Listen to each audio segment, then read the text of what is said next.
محترم بزرگوں دوستوں، اس وقت تو تعلیم کا معمول ہے، یہاں پر کتاب پڑھنے کا معمول ہے۔ یہاں پر جماعت کے ساتھیوں نے فرمائش کی تو ان کی فرمائش پر میں تھوڑی دیر کے لیے بیٹھ گیا۔ ایک حدیث پاک سنیے گا آپ۔ حضرت عمر رضی اللہ تعالی عنہ ارشاد فرماتے ہیں کہ ہم ایک مرتبہ رسول اللہ صلی اللہ علیہ وسلم کی خدمت میں موجود تھے۔ بہت سے صحابہ کرام آپ کے پاس بیٹھے ہوئے تھے۔ اسی دوران ایک شخص آیا جس کے کپڑے بہت سفید تھے، بالکل صاف ستھرے، اور اس کے سر پر بڑے بڑے بال تھے، بالکل جن کے کہتے ہیں، اور بالکل کالے۔ مدینے کے لوگوں میں سے، یعنی حاضرین مجلس میں جو ہم بیٹھے ہوئے تھے وہاں پر، کوئی ان کو نہیں پہچانتا تھا، اور سفر کا کوئی اثر، گرد و غبار وغیرہ بھی ان کے جسم پر، ان کے کپڑوں پر، ان کے چہرے پر، ان کے بالوں پر نہیں تھا۔ تو ہم ان کی یہ حالت دیکھ کر ہی متعجب تھے، تعجب کر رہے تھے۔ پھر وہ مجمع میں آگے بڑھتے ہوئے بالکل رسول اللہ صلی اللہ علیہ وسلم کے قریب بیٹھ گئے، اور جس طرح تحیات میں بیٹھا کرتے ہیں، جس کو دو زانو کہتے ہیں، اس طرح بیٹھ گئے، اور رسول اللہ صلی اللہ علیہ وسلم کے بالکل قریب بیٹھ گئے۔ پھر انہوں نے ایک سوال کیا کہ مل ایمان، جس کا مطلب یہ ہے کہ ایمان کسے کہتے ہیں۔ رسول اللہ صلی اللہ علیہ وسلم نے اس کا جواب دیا، ان تؤمن باللہ وملائکتہ وکتبہ۔ یہ مشہور جواب ہے کہ ایمان یہ ہے کہ تو اللہ پر ایمان لائے، اللہ کو مانے، اللہ کی کتابوں کو مانے، اللہ کے رسولوں کو مانے۔ اس کے بعد انہوں نے کہا صدقتا، کہ آپ نے بالکل صحیح کہا۔ یہ حضرت عمر رضی اللہ تعالی عنہ فرماتے ہیں کہ ہمیں پھر تعجب ہوا، اگر یہ شخص انجان ہے، اس کو معلوم نہیں ہے، تو پھر یہ اگر اس کو معلوم ہے تو یہ سوال کیوں کر رہا ہے؟ اگر اس کو معلوم نہیں ہے، اس لیے اس نے معلوم کیا ہے، تو جواب کے بعد پھر یہ یوں کیوں کہہ رہا ہے کہ آپ نے سچ کہا؟ اس کا مطلب تو یہ کہ اس کو پہلے سے پتا ہے۔ خیر، پھر دوسرا سوال کیا، مل احسان، کہ احسان کس کو کہتے ہیں؟ ہاں، یہ حمزہ پر زیر ہے، اور اس کو باریک کر کے پڑھنا چاہیے، احسان، یہ صحیح طریقہ ہے۔ ہم اس کو ذرا موٹا کر کے اور مجہول پڑھتے ہیں اور کہتے ہیں احسان۔ تو خیر، اردو میں تو یہ چلتا ہے، اردو میں تو مجہول ہے، احسان بھی کہہ سکتے ہیں اردو میں، لیکن عربی میں احسان ہی بولا جاوے گا۔ تو رسول اللہ صلی اللہ علیہ وسلم نے اس کا جواب دیا اور فرمایا کہ احسان اس کو کہتے ہیں کہ تو اللہ کی عبادت اس طرح کر جیسا کہ تو اللہ کو دیکھ رہا ہے، اور اگر تو ایسا نہیں کر سکتا، ابھی تجھ کو ایسا ملکہ حاصل نہیں ہوا، تو اس طرح عبادت کر کہ اللہ تجھ کو دیکھ رہا ہے۔ اور یہ تو ہر شخص کا ایمان ہے کہ اللہ ہر وقت ہر چیز کو ہر جگہ دیکھتا ہے۔ تو پھر انہوں نے کہا کہ آپ نے سچ کہا، صدقت، آپ نے سچ کہا۔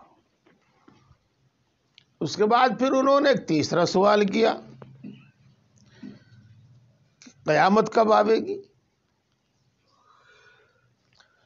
تو اس کا جواب رسول اللہ صلی اللہ علیہ وسلم نے یہ ارشاد فرمایا کہ اس کا تو جس طرح آپ کو نہیں پتا مجھے بھی نہیں پتا، بس اس کا علم تو اللہ تبارک و تعالیٰ کو ہے۔ انہوں نے کہا سچ کہا آپ نے۔ پھر فرمایا اچھا آپ قیامت کی کچھ علامتیں بیان کیجیے گا کہ قیامت سے پہلے دنیا میں کیا کیا ہوگا۔ جی، تو کچھ علامتیں بیان کی۔ ان علامتوں میں سے ایک علامت یہ ہے کہ ایک تو پہچان اس کی یہ ہوگی کہ لڑکی یعنی عورت اپنی مالکہ کو جنے گی۔ اس کا مطلب بہت باریک ہے، لیکن اس کا ایک بڑا مطلب یہ ہے کہ لڑکا تو اکثر نافرمان ہو جاتا ہے، وہ تو حاوی ہو جاتا ہے جوانی میں، اپنی جوانی میں اور ماں باپ کے بڑھاپے میں وہ تو حاوی ہو ہی جاتا ہے، لیکن لڑکیاں عام طور سے ماں باپ کی بڑی فرما بردار اور خدمت گزار ہوتی ہیں۔ ایک وقت وہ آئے گا کہ لڑکیوں کے اندر بھی اتنی آزادی، بے شرمی آ جاوے گی کہ وہ بھی اپنی ماں کے ساتھ ایسا برتاؤ کریں گی جیسا کہ مالک اپنی نوکرانی کے ساتھ کرتا ہے، مالک اپنی باندی کے ساتھ کرتا ہے۔ یہ اور اگلی بات بھی سنیے گا، اور اس کو اس وقت تو آپ میری بات سن رہے ہیں، غور نہیں کرنے کے، موقع بھی نہیں ملنے کا، لیکن اس کو آپ اپنے ذہن میں رکھ کر تنہائی میں سے بارے میں سوچنا۔ اور کیوں کہہ رہا ہوں میں یہ؟ اس واسطے کہ آج ہمارے اندر ایک آگ لگی ہوئی ہے اور بس 24 گھنٹے اسی کی فکر، اسی کی سوچ ہے۔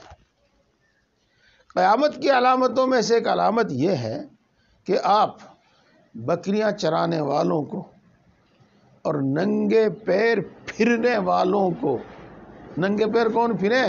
جن میں کچھ نہیں ہوتا، ننگے بدن، ننگے پیر، ننگے سر، اور گڈریے بکریاں چرانے والے، ان کو دیکھیں گے کہ وہ بڑی بڑی اونچی اونچی عمارتیں بنا رہے ہیں۔ تو خیر، اس میں سے میں آپ کے سوچ کے واسطے ایک جملہ کہتا ہوں بس۔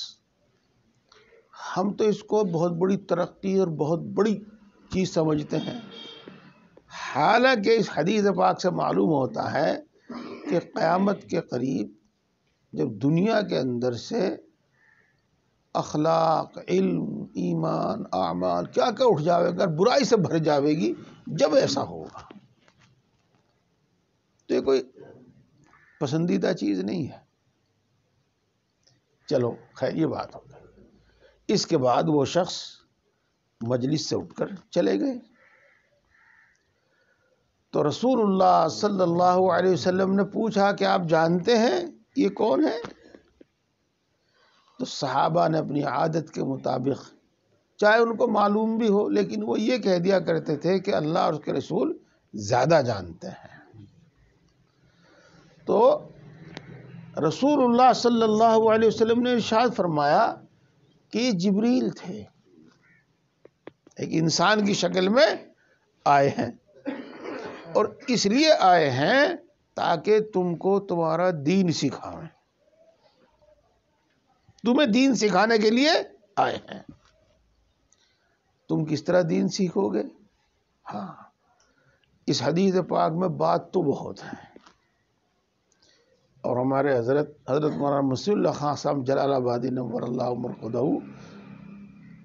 1 گھنٹے سبق پڑھا کرتے تھے، اور ہفتوں کئی ہفتے تک اس پہ وعظ فرمایا کرتے تھے، یعنی سبق پڑھایا کرتے تھے، طلباء کے سامنے بہت کچھ بیان کرتے تھے۔ ہاں، تو بات یہ تھی کہ صحابہ کرام رضوان اللہ تعالی علیہ مجمعین کو حکم یہ تھا کہ تم زیادہ سوال نہ کیا کرو، بس جو بتایا جاوے اس پر عمل کرتے رہا کرو۔ اس لیے رسول اللہ صلی اللہ علیہ وسلم سے بہت ہی کم سوال کرتے تھے صحابہ، لیکن وہ یہ چاہتے تھے کہ کوئی جنگل کا، دیہات کا، باہر کا رہنے والا آوے اور وہ آپ سے کچھ پوچھے تو ہمیں بھی بہت کچھ معلوم ہو جاوے۔ رسول اللہ صلی اللہ علیہ وسلم اس نئے آدمی کو دیکھ کر از خود اس کو کچھ بتاویں تو ہمیں بھی بہت کچھ معلوم ہو جاوے۔ یہ چلو یہ بات پوری ہو گئی۔ اس میں سے میں جو کچھ بیان کروں گا وہ بیان کروں گا، میں اس سے پہلے آپ کو بتاتا ہوں۔ اور آپ جانتے ہیں میری عادت، ماشاءاللہ آپ سب بہت توجہ سے سن رہے ہیں، لیکن پھر میں کہتا ہوں کہ بار بار توجہ سے سنیے، توجہ سے سنیے۔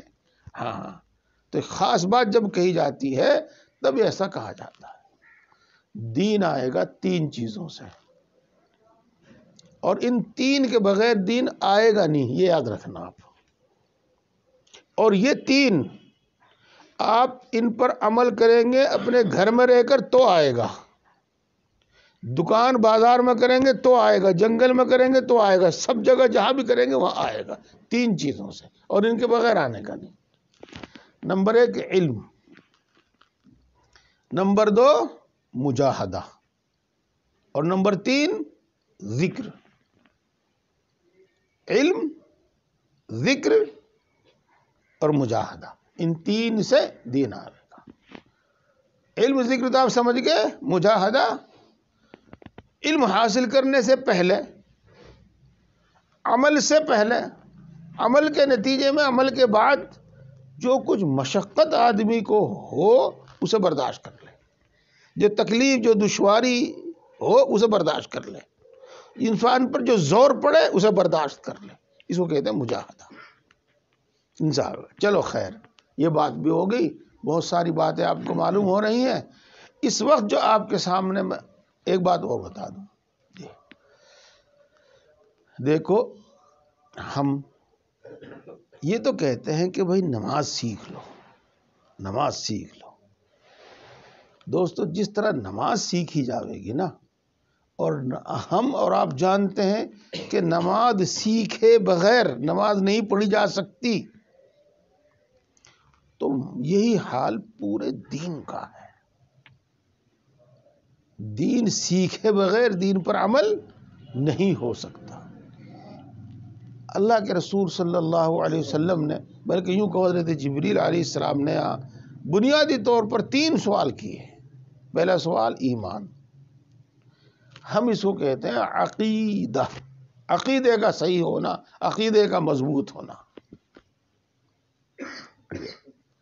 اور دوسرا ہے احسان، اس کا تعلق اخلاق سے بھی ہے اور اس کا تعلق عمل سے بھی ہے، جیسے اعمال سے بھی ہے، جیسے کہ میں ابھی بتاؤں گا آپ کو۔ تو ان کے سیکھے بغیر دین پر عمل نہیں ہو سکتا۔ اب بات مجھے بیان کرنی ہے صرف احسان کی، اور وہ یہ بیان کرنی ہے دوستو کہ الحمدللہ ثم الحمدللہ ہم دین کے بہت سے حصے پر عمل کرتے ہیں، اور جو جتنے باتوں پر عمل کرتا ہے۔ میں ان سب سے جو دین کی کسی ایک ہی بات پر عمل کر رہے ہیں، یہ پورے دین پر عمل کر رہے ہیں، سب سے ایک بات اس وقت کہتا ہوں حدیث کے حوالے سے، کہ دین کا ہر کام احسان کے ساتھ کریں۔ اور اس کو ہمارے اردو میں اس طرح کہیں گے کہ دین کا ہر کام اچھے ڈھنگ سے کریں، اچھے طریقے سے کریں، لاپرواہی سے نہ کریں۔ یہ اچھے ڈھنگ سے کریں، اچھے طریقے سے کریں، لاپرواہی سے نہ کریں۔ یہ ہے کہ یہ بھی دین کا ایک بڑا حکم ہے، یہ بھی اللہ کا ایک بڑا حکم ہے۔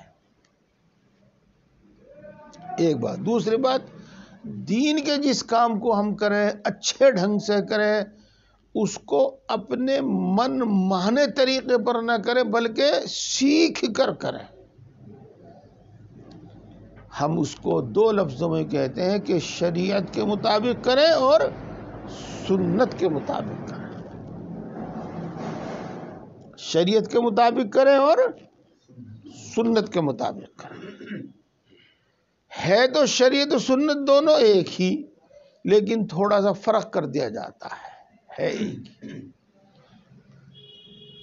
مثلا جس طرح وضو کرنے کے لیے ہمیں کہا گیا ہے ہم اس طرح وضو کریں،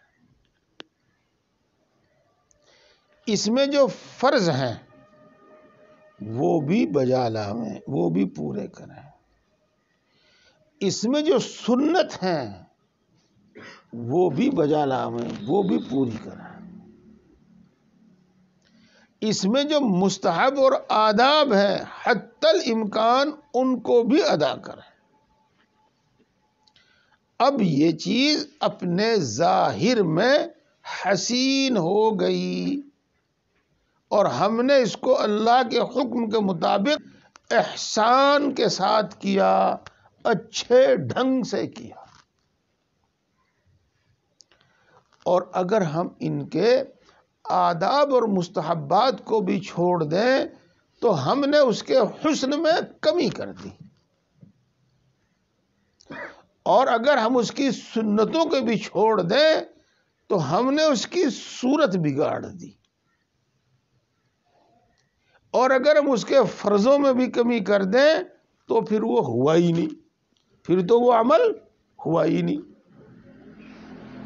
ہاں دیکھو، وضو میں 4 فرض ہیں، 4 اعضاء کو دھونا، اور یہ حکم ہے کہ اگر ان میں سے کوئی ایک بھی بال کے برابر بھی خشک رہ گیا تو وضو نہیں ہوگا، کیونکہ فرض ادا نہیں ہوا۔ تو اس بات کو میں پھر دوبارہ کہتا ہوں، بڑی اچھی بات آپ لوگوں کی برکت سے زبان پر آ گئی۔ اگر ہم نے اس کے مستحب اور آداب کو چھوڑ دیا تو اس کے حسن میں کمی کر دی، کمی آ گئی، اور اگر ہم نے اس کی سنتوں ہی کو چھوڑ دیا تو اس کی صورت بگاڑ دی، اور اگر ہم نے اس کے فرض چھوڑ دیے تو وہ ہوا ہی نہیں، وجود میں ہی نہیں آیا، وہ ہوا ہی نہیں۔ تو میرے دوستو، ہر عبادت کا حسن یہ ہے کہ اس کو شریعت کے مطابق، سنت کے مطابق، آداب اور مستحبات کے مطابق کرنے کی پہلے تو کرنے سیکھیں، اور پھر اپنی طبیعت پر زور ڈال کر ہمت کر کے اس کے مطابق اس عمل کو کریں۔ یہ ہے احسان۔ اور ابھی یہ آدھا کام ہوا، یہ آدھا کام ہوا، آدھا کام باقی ہے۔ ہر چیز، ہر عمل کا ظاہر اس سے اچھا ہو جائے گا، اور ہر عمل کا باطن، اس کا اندر کی چیز عمل، وہ 2 چیزوں سے اچھا ہوگا۔ نمبر 1 اخلاص سے، اور نمبر 2 احسان سے، یعنی اس طرح اس کو کرنا، اس نیت سے کرنا کہ اس میں اللہ کی رضا اور خوشنودی کے علاوہ اور کوئی غرض نہ ہو، کوئی نیت نہ ہو، اور اتنی توجہ سے کرنا، اتنی توجہ سے کرنا یہ محسوس ہو کہ میں اللہ کو دیکھ رہا ہوں، اور کم از کم اتنا ہو کہ اللہ مجھے دیکھ رہا ہے۔ یہ ایک اندر کی چیز ہے، اندر کی 2 چیز بتائی، ایک اخلاص، اور اخلاص یہ ہے کہ اس نیت سے کرنا، اس غرض سے کرنا کہ اللہ مجھ سے راضی ہو جاوے، اور اس کے علاوہ اور کوئی دوسری غرض نہ ہو، اور اتنی توجہ سے کرنا، اتنے دھیان سے کرنا، اتنی حاضر دماغی کے ساتھ کرنا کہ ایسا محسوس ہو جیسا کہ میں اللہ کو دیکھ رہا ہوں، اور ایسا نہ ہو تو کم سے کم اتنا ہو کہ یہ دھیان رہے کہ اللہ تجھ کو دیکھ رہا ہے، تیرے دل کی حرکت کو بھی خوب دیکھ رہا ہے، تیرے جسم کی حرکتوں کو بھی خوب دیکھ رہا ہے۔ اس طریقے سے عبادت کی جائے، یہ بات ہو گئی۔ اب احسان کی ضرورت پڑے گی تمام اعمال میں۔ مثال کے طور پر میں آپ کو سمجھا کر بتا رہا ہوں، نماز۔ میرے دوستو، نماز پڑھنے کے واسطے، نماز میں جتنے فرض ہیں جن کو ہم اپنی آسانی کے واسطے کہتے ہیں اندر کے فرض، باہر کے فرض۔ باہر کے فرض کا مطلب یہ ہوتا ہے کہ نماز شروع کرنے سے پہلے جن کاموں کو کرنا فرض اور ضروری ہے ان کو کہتے ہیں باہر کے فرض۔ تو ان کو اچھی طرح سیکھو، اچھی طرح عمل کرو۔ یہ احسان کا ترجمہ ہو رہا، اچھی طرح سیکھو اور اچھی طرح ان پر عمل کرو۔ ان میں زیادہ تر چیزوں کا تعلق جو ہے زمین کا پاک ہونا جس جگہ ہم نماز پڑھتے ہیں، جسم کا پاک ہونا، ان کپڑوں کا پاک ہونا جس پر ہم نماز پڑھتے ہیں، جن کپڑوں میں ہم نماز پڑھتے ہیں، تو کپڑوں کا پاک ہونا، جسم کا پاک ہونا، جگہ کا پاک ہونا۔ تو میرے دوستو، یہ لاپرواہی ہے ہماری کہ وہ جس طرح چل رہا نہیں۔ ان چیزوں کو سیکھو، جانو کہ کس طرح سے وضو صحیح ہوتا ہے اور کس طریقے سے غسل صحیح ہوتا ہے تاکہ جسم صحیح سے پاک ہو۔ اور یہ لاپرواہی کہ جس طرح چل رہا یہ احسان کے ساتھ عمل نہیں، احسان کے ساتھ عمل نہیں۔ ان کو سیکھو، ایسے غسل کو سیکھو۔ ہم مسجد میں آتے ہیں، مسجد میں تو الحمدللہ سب صف وغیرہ پاک ہیں، قبلہ رخ متعین ہے یہ، لیکن مسجد کے علاوہ بھی ہم بہت جگہ نماز پڑھتے ہیں۔ کبھی اپنے گھر میں پڑھتے ہیں، کبھی بازار میں، اسٹیشن پہ پڑھتے ہیں، جنگل میں پڑھتے ہیں۔ وہاں ہم اس کا دھیان کریں کہ دیکھو یہ زمین پاک ہے کہ نہیں، یہاں ہماری نماز ہو جاوے گی کہ نہیں ہو جاوے گی، ہمیں اس کا مسئلہ معلوم ہونے چاہیے۔ ایسا نہیں کہ بس ارے پڑھ لو جیسی پڑھو اللہ قبول کرے گا، بہت شیطانی دھوکہ ہے۔ موبائل میں ہم نے کیا ایپ کیا کہ اس کو ڈاؤن لوڈ کر رکھے، ہر ایک کو خود ہی پتا ہوگا، لیکن کیا ہمارے پاس ایسا بھی وہ ہے کیا جس سے ہمیں معلوم ہو جاوے کہ نماز کا وقت کب شروع ہوتا ہے کب ختم ہوتا ہے؟ بہت سو کے پاس نہیں ہوگا۔ اس میں یہ سہولت بھی ہے جس سے ہمیں معلوم ہو جاتا ہے کہ قبلہ کدھر ہے، لیکن بہت سو کے پاس نہیں ہوگا کیونکہ فکر نہیں ہے، یہ فکر نہیں ہے کہ نماز ٹھیک ہو۔ تو یہ ہے میرے دوستو، سوچ سمجھ کے سیکھ کے کرنا اور اچھی طرح کرنا، اور اس کے خلاف جو ہے وہ ہے کہ لاپرواہی سے کرنا، لاپرواہی سے نہ کیا جائے۔ بس یہ تھوڑی سی بات نمونے کے طور پر جو میں نے آپ کو بتائی، اسی کو کافی سمجھ لیجیے گا۔ اسی طرح نماز کے اندر جو چیزیں ہیں جس کو اندر کے فرض کہتے ہیں ہم، یہی حال میرے دوستو ان میں ہونا چاہیے۔ ہمیں معلوم ہونا چاہیے کہ اللہ اکبر کہنا نماز کے شروع میں، جس کو ہم تکبیر تحریمہ کہتے ہیں، فرض ہے۔ تو کسی بھی حالت میں یہ تکبیر نہ چھوڑیں۔ اگر یہ تکبیر ہی نہیں کہی تو نماز ہی نہیں ہوئی۔ ہمیں معلوم ہے کہ کھڑا ہونا فرض ہے، قیام فرض ہے، کھڑا ہونا۔ اگر ہم کھڑے نہیں ہوئے تو نماز ہی نہیں ہوئی۔ امام صاحب آئے، تکبیر کہی گئی، تکبیر کہتے ہیں ہم اس کو، لیکن اقامت کہنا چاہیے اس کو، اقامت کہی گئی، امام صاحب نے لمبی صورتیں پڑھی، امام کھڑے ہوئے ہی ہیں، لیکن کبھی کبھی ایسی صورت آتی ہے کہ ہم نے تکبیر کہتے اور نہ ہی کھڑے ہوتے۔ امام صاحب کو دیکھا رکوع میں، اب فکر اس کی ہے کہ رکعت مل جاوے، فکر اس کی نہیں کہ میری نماز صحیح شروع ہو۔ اس لیے یوں کانوں تک ہاتھ تو اٹھائے، یوں پتہ نہیں اللہ اکبر کہا نہیں کہا، اور جھکتا چلا گیا، تو نماز شروع کرنا ہی صحیح نہیں ہوا۔ کیا کرنا چاہیے؟ کھڑے ہو کر اطمینان سے اللہ اکبر کہو، اور اللہ اکبر کہہ کر پھر رکوع میں چلے جاؤ۔ تکبیر تحریمہ جو فرض ہے وہ بھی ادا ہو گیا، اور اتنا ہی کھڑا ہونا بھی فرض ہے جس میں تکبیر تحریمہ کہہ لے، وہ بھی ادا ہو گیا۔ اب اطمینان سے رکوع میں جائیے۔ اگر امام کے اٹھنے سے پہلے آپ رکوع میں چلے گئے تو رکعت مل گئی، اور نہیں تو نہیں۔ یہ ہے تفصیل تو بعد میں ہوگی، لیکن میں آپ کو بتا رہا ہوں کہ اس کی فکر کم ہو کہ رکعت مل جاوے، تو ملے نہ ملے بعد میں پڑھ لی جاوے۔ ہاں، اس کی فکر زیادہ ہو کہ میرا نماز شروع کرنا درست ہو۔ کیا وقت ہوگا؟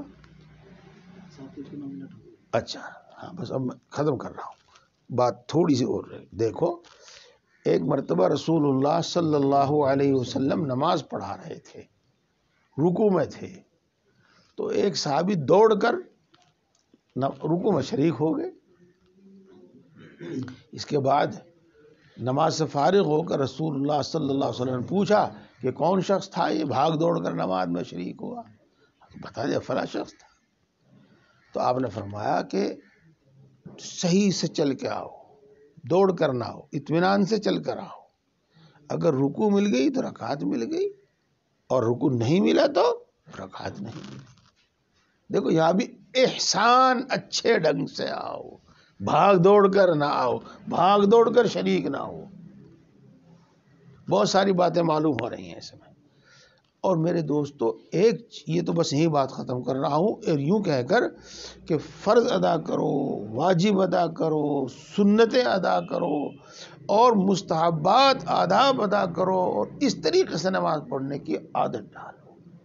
ان سب چیزوں کو سیکھو، اور سیکھنے کے ساتھ بعد پھر تھوڑا سا اپنے اوپر زور ڈال کے، تھوڑی مشقت برداشت کر کے اس کے مطابق کرو۔ یہ، اور اسی طریقے سے میرے دوستو، اخلاص اور احسان۔ دیکھو، ہم یہ اس طرح نیت کرتے ہیں، مثال کے طور پر 2 رکعت نماز فرض واسطے اللہ تعالیٰ کے، پیچھے امام کے، منہ میرا کعبہ شریف کی طرف، اللہ اکبر، بہت ساری باتیں کہتے ہیں۔ تو اس میں سب باتوں کا کہنا اور سب باتوں کا سوچنا فرض نہیں ہے۔ نیت کرنا تو فرض ہے، لیکن ان سب باتوں کا سوچنا اور زبان سے کہنا فرض نہیں ہے۔ اگر تنہا نماز پڑھ رہا ہے تو اتنا سوچ لینا کہ میں فجر کے فرض پڑھتا ہوں کافی ہے، اور زبان سے کہہ لینا اچھا ہے۔ اور اگر امام کے پیچھے پڑھ رہا ہے تو اتنا سوچ لینا کہ میں فجر کے فرض امام کے پیچھے پڑھ رہا ہوں، اتنا سوچ لینا کافی ہے، زبان سے کہہ لینا اچھا ہے۔ لیکن اتنی باتوں کا ہم سوچنا اور اتنی باتوں کو زبان سے کہنا اس لیے ہے تاکہ یہ سب چیزیں ہم اچھی طریقے سے اس وقت سوچ لیں، سمجھ لیں۔ پڑھو اللہ کے واسطے، یہ کوئی ضروری نہیں ہے نماز شروع کرنے کے واسطے، لیکن کہلوایا جاتا ہے تاکہ اخلاص کا دھیان قائم ہو کہ میں نماز اللہ ہی کے لیے پڑھ رہا ہوں۔ اخلاص کی طرف دھیان دو۔ اور میرے بھائی، اس کی طرف دھیان دو جو ابھی آپ نے سنا حضرت جبریل علیہ السلام کی حدیث میں، کہ میری نماز اس طرح ہو، پوری توجہ کے ساتھ، پورے دھیان کے ساتھ، کہ تکبیر تحریمہ سے لے کر اور سلام پھیرنے تک میرا دھیان اللہ کی طرف رہے۔ اس کو میں بہت بیان کرتا اور کرتا رہتا ہوں، اور آپ نے سنا بھی ہوگا تفسیر کے دوران۔ آج میں مختصر کر کے، اس کی ضرورت تو آپ کو معلوم ہے، اس کا طریقہ بتا کے بات ختم کرتا ہوں۔ میرے دوستو، جب ہم وضو اچھی طریقے سے کریں گے، نمبر 1، اور نمبر 2، نماز میں جو کچھ پڑھا جاتا ہے اس کو ہم اچھی طرح پڑھیں گے، اچھی طرح پڑھنے کا مطلب اعوذ باللہ من الشیطان الرجیم بسم اللہ الرحمن الرحیم الحمد للہ رب العالمین الرحمن الرحیم، اچھی طرح پڑھیں گے. اور ایک اعوذ باللہ من الشیطان بسم اللہ الرحمن الرحیم الحمد للہ رب العالمین الرحمن الرحیم مالک یوم الدین ایاک نعبد و ایاک نستعین، ایک ہی سانس میں پوری سورہ فاتحہ پڑھ ڈالی. حروف صحیح سے ادا ہو رہے ہیں نہیں ہو رہے ہیں اس کی کوئی پرواہ نہیں ہے. اور حروف ادا کرنے کے ساتھ بھی کچھ اور چیزوں کی ضرورت ہوتی ہے، اس کو علماء جانتے ہیں، اس کا کوئی دھیان نہیں ہے. تو اس نے یہ جو نماز میں پڑھی جاتا ہے اسی کو اچھے ڈھنگ سے نہیں پڑھا، اسی کو احسان کے ساتھ نہیں پڑھا، تو نماز میں اس کو احسان حاصل نہیں ہوگا. تو پہلا کام یہ کرو کہ نماز میں جو چیزیں پڑھی جاتی ہیں اس کو تجوید کے مطابق پڑھو، اچھی طرح پڑھو. ایک بات. اور دوسری بات، اگر ہو جاوے، اور جن کو ہو جاوے وہ اس کے معنی پر دھیان کر لیں، جو پڑھتے ہیں اس کے معنی پر دھیان کر لیں. دو بات.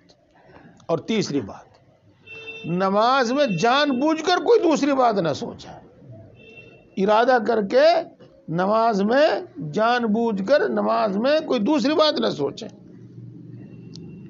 یہ تین کام کر لیں تو انشاءاللہ العزیز یہ کیفیت حاصل ہو جاوے گی جو ابھی آپ حدیث پاک میں سن رہے ہیں کہ اس طرح نماز پڑھے، اس طرح عبادت کرے جیسے کہ اللہ کو دیکھ رہا. یہ تین چیزیں آپ کر لیں. تین چیزیں نماز میں جو پڑھا جاتا ہے اس کو اچھی ڈھنگ سے پڑھیں. اگر ہو سکے تو معنی پر غور کریں، نہ ہو سکے تو نہیں صحیح، قرآن جو پڑھا جاتا ہے اس کو اچھی طرح پڑھیں، اور جان بوجھ کر کوئی دوسری بات نہ سوچیں. اگر خود بخود کوئی بات ذہن میں آتی ہے تو آنے دو، کوئی دقت نہیں ہے، کوئی حرج نہیں ہے اس کا. جی اگر ایسی غفلت ہو جاوے کہ پتہ ہی نہ چلے کہ وہ نماز پڑھ رہا ہے کہیں کہاں ہے، تو جب دھیان آوے پھر متوجہ ہو جاوے. تو انشاءاللہ العزیز اس طریقے سے نماز کے اندر احسان کی کیفیت بھی بہت جلدی حاصل ہو جائے گی. اب میں اپنی ساری بات کا کچھ لفظوں میں خلاصہ حاصل بیان کرتا ہوں. بھائی دوستو، دین کو سیکھیں اور دین کا ہر عمل پورا کرنے کا طریقہ سیکھیں، اور اس کے بغیر دین پر نہیں چلا جائے گا. دین کا ہر عمل اچھے ڈھنگ سے، اچھے طریقے سے، شریعت و سنت کے مطابق کرنا سیکھیں. اس کے بغیر وہ عمل اللہ کے ہاں قبول نہیں. اور ہر عمل کو اخلاص اور احسان کے مطابق کرنا سیکھیں تاکہ یہ عمل کامل ہو، اللہ کے ہاں قبول ہو، اور دنیا اور آخرت میں اللہ نے اس پر جو وعدے بیان کیے ہیں، وعدے فرمائے ہیں، وہ پورے ہوں. اللہ تعالیٰ ہم سب کو عمل کی توفیق عطا فرمائے.